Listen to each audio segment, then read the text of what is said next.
Think beyond a degree. Build real impact.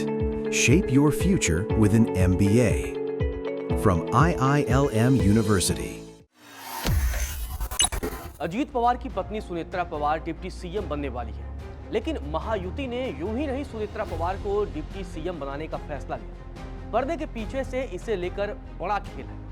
बताया जा रहा है कि महायुति ने एक सोची समझी रणनीति के तहत ये फैसला लिया है और सुनेत्रा पवार को डिप्टी सीएम का पद देने पर सहमति बनी। दरअसल इसके पीछे बहुत सारी राजनीति है, क्योंकि महायुति को इस बात का डर था कि अगर सुनेत्रा पवार को डिप्टी सीएम आनंद फानंद में नहीं बनाते हैं तो आने वाले समय में पार्टी शरद पवार के हाथों में जा सकती है। गौरतलब है, सुनेत्रा पवार के डिप्टी सीएम बनने के फैसले के बाद शरद पवार की एक प्रतिक्रिया सामने आती है।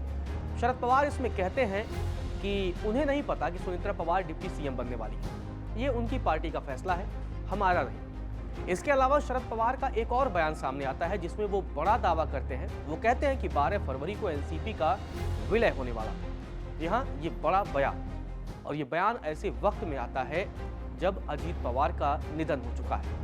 और फिर क्या था, बस यही वजह है कि महायुति ने सुनेत्रा पवार को डिप्टी सीएम का जिम्मा देने का फैसला तुरंत ले लिया। महायुति का मकसद है कि एनसीपी बाहर न हो जाए और शरद पवार के कंट्रोल में ना आने पाए, क्योंकि अगर शरद पवार के कंट्रोल में एनसीपी की कमान चली जाती है तो उनके विधायकों की संख्या सरकार से घट जाएगी और इसके अलावा महागठबंधन मजबूत हो जाएगा।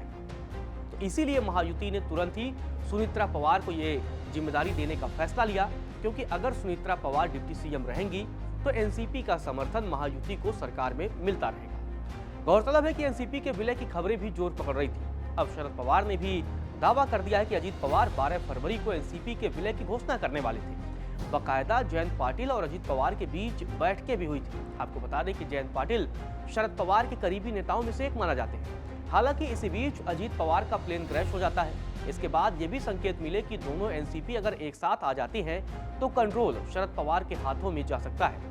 उसी वक्त महायुति ने दांव चला और सुनेत्रा पवार को डिप्टी सीएम की जिम्मेदारी देने का फैसला कर लिया।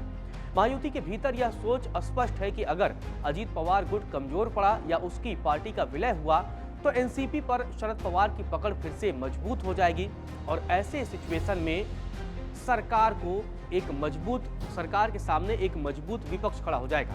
सूत्रों का यह भी कहना है कि एनसीपी के सीनियर नेता प्रफुल्ल पटेल और सुनील तटकरे किसी भी कीमत पर पार्टी को दोबारा शरद पवार के हाथों में नहीं जाने देना चाहते थे। प्रफुल्ल पटेल, जो कि एनसीपी के कार्यवाहक अध्यक्ष हैं, इसी बीच सुनील तटकरे ने मुख्यमंत्री फडणवीस से मुलाकात की है और आगे के कार्यक्रम को भी तय कर लिया, रूपरेखा तय कर ली है कि किस तरीके से विधायक दल की बैठक होगी। विधायक दल की बैठक के बाद सुनेत्रा पवार के नाम पर मुहर लगा जाएगा और उसके बाद उन्हें बाकायदा डिप्टी सीएम पद की शपथ दिलाई जाएगी।